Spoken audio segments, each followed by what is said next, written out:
નિષાદરાજ વ્યાકુળ થયા છે પરિવાર સહિત. અને તે વખતે લક્ષ્મણજીએ પણ કંઈક એવી વાતો કરી, પુનિ કટુ બચન કછું લખન, કડવી વાણી કોઈને ન ગમે. પ્રભુને પણ ગમી નથી. ભલે ભગવાનના સેવક છે, સેવામાં છે લક્ષ્મણજી, છતાંય મર્યાદામાં ભગવાનના સેવક તરીકે પણ ભગવાનને લક્ષ્મણજીની કડવી વાણી જરાય ગમી નથી.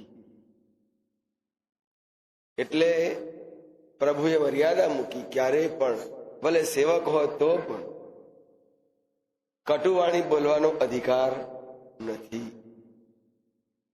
ભગવાન કડવી વાણી બોલવા કોઈને છૂટ આપતા નથી. પ્રભુના સાનિધ્યમાં ગોહરાજના સાંભળતા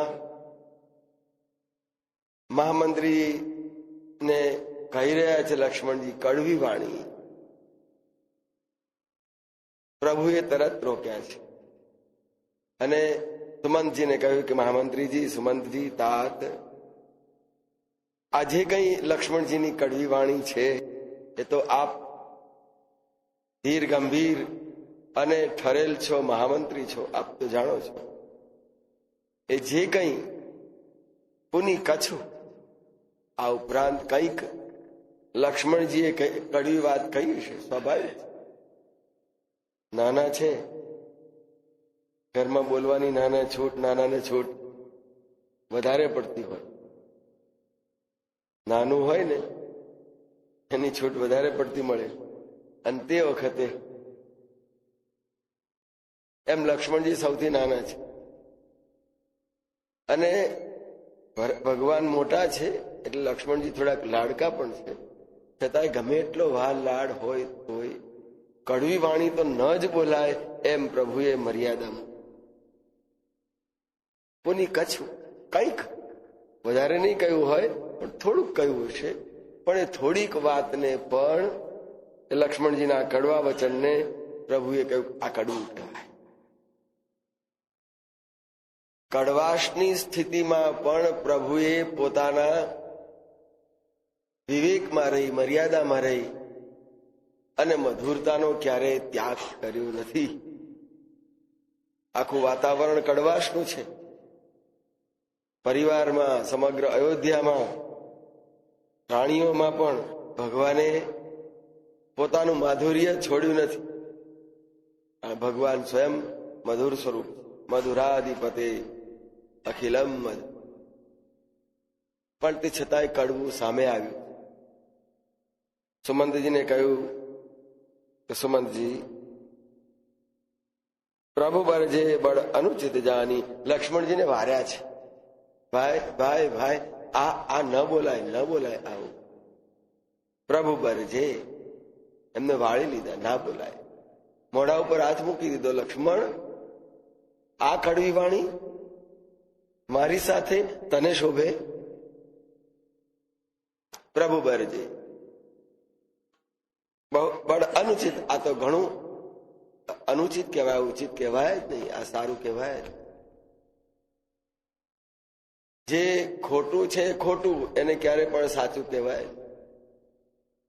અમે એટલા આવેશમાં આવી ગયા છીએ, બૂમ બરડા પાડીને અપમાન કરી નાખીએ, હું સાચો છું એમ કહી દે આવેશમાં. પણ જૂઠ એ જૂઠ છે, ક્યારે સત્ય નથી બની. અંગ્રેજીમાં કથા છે ને, કહાની છે, wrong is wrong, it's never become true. જૂઠ એ જૂઠ છે, ક્યારે સત્ય થઈ શકતું નથી. એટલે કડવાશ એ માત્ર કડવાશ જ છે. એ કડવાશને આપણે મધુરતામાં ખપાવવા જઈએ તો પણ મન ન માને. આખા ભોજનની અંદર કોઈ મીઠાઈની અંદર સહેજ કડવાશ આવી જાય તો મીઠાઈને કલંક લાગે કે આ મીઠાઈમાં કડવાશ કેવી રીતે હોઈ શકે? હા, દાળમાં કારેલાના ટુકડા નાખી શકાય, પણ જીરાની અંદર નાખી શકાય ખરા? મધુરતા એ મધુરતા છે ને કડવું એ કડવું છે. અને એટલા માટે ભગવાને કહ્યું બળ અનુચિત જાની પ્રભુ બરજ્યો, આ સારું નથી, આવું થાય જ નહીં, આવી મર્યાદા ચુકાય નહીં, આવો વિવેક ભંગ થાય નહીં. પ્રભુએ તરત કહી દીધી. અને ત્યાર પછી કહ્યું સકુચી રામ. લક્ષ્મણજીની આ જે થોડી ઘણી નાની સરખી વાત હતી એને માટે પ્રભુને ખૂબ સંકોચ થયો કે પરિવારમાં કડવાશ સહેજે હોવી જોઈએ નહીં. જે કોઈ સમસ્યા હોય એને હળવાશમાં અને મધુરતામાં જ એનો ઉકેલ લવાય. જો સહેજ પણ કડવાશ પડે ને તો આખો સ્વાદ બગડે, ગમે તે સમસ્યા હોય. એટલે લક્ષ્મણજીની આ વાત સાંભળીને એમને વારી લીધા. સારું નથી એમ પણ કહી દીધું. અને પછીથી સુમંતજીને તો પછી વાત કરે છે, પેલાની પોતાના સોગંદ દેવડાવ્યા. પ્રભુની જે શપથ હતી, સુમંતજી મારા સોગંદ, હું મારા સોગંદ ખાઈને કઉ છું, આ વાતને અયોધ્યાની અંદર લઈને જઈશું. મારા પિતાજીના કાને તો જવી જ ન જોઈએ. એક પિતાના સંતાનો હોય અને પિતાની આગળ એ સંતાનો માટે જુદી જુદી વાત થતી હોય, આ બહુ સારું છે, આ નકામો છે, આમાં આ ખોટો ગુણ છે ને આમાં આ છે, તો એ માતા પિતાના મનની અંદર એ સંસ્કાર પડી જાય અને એનું વર્તન પછીથી પોતાના સંતાનો ઉપર થાય તો ત્યાં આગળ એ ભડકો આગળ વધારે થાય, તિરાડ મોટી થઈ જાય. એટલે ભગવાને અનુચિત કહીને આ વાતને અયોધ્યાની અંદર પ્રવેશવા દેશો નહીં, મારા પિતાજી પાસે તો ક્યારેય જવી ન જોઈએ. લક્ષ્મણજીનો સંદેશો ભૂલે ચૂકે પણ, લક્ષ્મણજીની આ કડવી વાત ભૂલે ચૂકે પણ અયોધ્યામાં બેસવા દેશો નહીં. એને બહાર મૂકીને અંદર, અરે અહીંથી જ ના લઈ જશો ને, એને અહીંયા જ મૂકીને જાઓ. લખન સંદેશ કહીએ જની જાય, મારા સોગંદ છે લક્ષ્મણજીની વાતનો એક પણ શબ્દ લઈ ના જશો, અહીંને અહીંયા મૂકીને જશો. કહે કે ભાઈ તમારી વાત અહીંને અહીંયા દબાવી દો, આગળ ના લઈ. કેમ કે કડવાશ વધારે ન પ્રસરે, જે જ્યાં છે ત્યાંની ત્યાં જ એ સમય જવી જોઈએ, આગળ વધીને. બીજા શબ્દોમાં કહી કે ઘરની 4 દિવાલોની વાત બહાર ન જાય, એમાં જ પરિવારની, કુળની, ખાનદાનની શોભા છે. અને પ્રભુ પોતાના ક્ષત્રિય કુળના રાજવી પરિવારની ખાનદાનીને સમજે છે અને એટલા માટે પ્રભુ પર જેવું રોક્યા લક્ષ્મણજીને. ભાઈ આ ન બોલાય, આ સારું નથી, આ સારું ન કહેવાય, આમ કહીને વાળી ચૂપ કરીને બોલવા દીધા નથી. નહીતર બીજો હોય તો છોન બોલે, જે વાસ્તવિકતા પહોંચશે ને. ભલે મારા વતીનું લક્ષ્મણજી બોલે અને સંદેશો છે પહોંચે કઈ સુધી વાંધો શું. ઘણા માણસો એવા હોય પોતે બહુ શાંત દેખાય, આગળ આવીને ઉભા રહે, આશ્વાસન પણ આપે, બીજાને કહી દીધું હોય તારે આ સંદેશો પહોંચાડે. ભગવાન રાજા થવાના છે છતાંય પોલિટિક્સ નથી ખેલ્યું. ઘરની અંદર પોલિટિક્સ ખેલાતું હોય, પરસ્પર સ્વજનોની અંદર, પણ સ્વજનોની અંદર એવી રાજરમત ન રમાય. એટલા માટે પ્રભુએ અહીંયા જ એને રોકી દીધી કે આથી વધારે આગળ. આટલી વાત પ્રભુએ કરી દીધી. પછી ફરીથી સુમંતજી બોલવા માંડ્યા. એ સુમંતજીએ કહ્યું કે કહ સુમંત્ર કોની ભૂપસમ. પ્રભુ આ બધી તો વાત કરી, મને સૂચનાઓ આપી હતી, ત્યાં સુધી વાત કરી કે રથમાં બેસાડીને લઈ જજો, પગે ચાલવા ના દેશો, એકલા ના મોકલશો, સાથે તમે જજો. સાથે જાઓ છો પણ એમ નહીં, મૂકીને પાછા નહીં, 4 દિવસમાં ફેરવીને પાછા લઈને આવજો. એ વાત તો કહી દીધી હતી, પણ હજુ મહારાજ દશરથજીનો સંદેશો આપવાનો બાકી હતો. એમણે જે કહ્યું હતું છેલ્લે સુમંતજીને જતી વખત, કહ સુમંત્ર, ફરી પાછું રાજાનો મહારાજનો દશરથજીનો આપ સંદેશો તો સાંભળો.